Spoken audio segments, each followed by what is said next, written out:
Pergi ke pasar membeli topi, singgah sebentar membeli kopi. Laba perusahaan bukan hanya sekedar angka berdiri, namun cerminan dari kinerja dan strategi.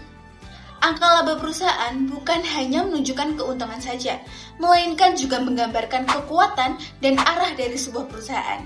Inilah topik pembahasan saya hari ini. Selamat pagi, saya Dina Novianti. Salam kenal semuanya.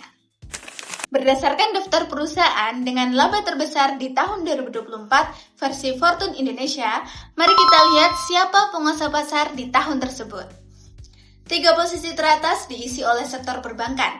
Di posisi pertama, ada Bank Rakyat Indonesia dengan perolehan 60 triliun rupiah. Di posisi kedua, ada Bank Mandiri dengan perolehan 55 triliun rupiah. Dan di posisi ketiga, ada Bank Sentral Asia dengan perolehan 54 triliun rupiah.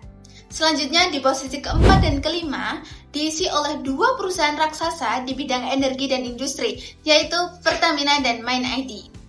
Selain kelima perusahaan tersebut, daftar bergengsi ini juga diisi oleh Astra International, Alam Tree Resorts, Telkom Indonesia, Bank Negara Indonesia, dan Adaro Andalan Indonesia. Jika kita bedah lebih dalam, ada beberapa insight menarik nih dari komposisi tersebut. Yang pertama, adanya dominasi dari sektor perbankan dan BUMN.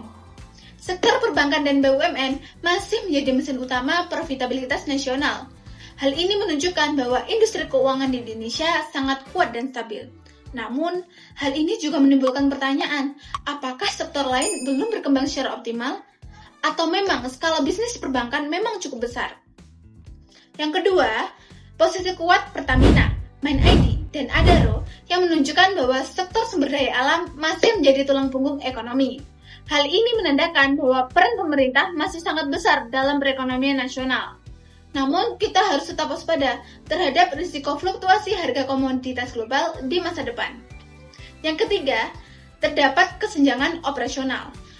Adanya selisih laba yang cukup signifikan antar peringkat yang menggambarkan adanya perbedaan skala bisnis dan efisiensi operasional yang besar di antara perusahaan-perusahaan top tersebut. Dari penjelasan tersebut, dapat diambil kesimpulan bahwa laba perusahaan terbesar di Indonesia masih didominasi di sektor perbankan, energi, dan BUMN. Menurut saya, kondisi ini menunjukkan kekuatan ekonomi yang cukup stabil, tetapi juga menjadi tantangan tersendiri.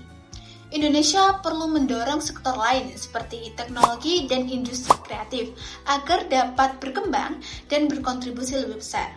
Karena pada akhirnya, ekonomi yang sehat bukan hanya bergantung pada sektor yang besar saja, melainkan karena keberagaman sektor yang tumbuh secara merata.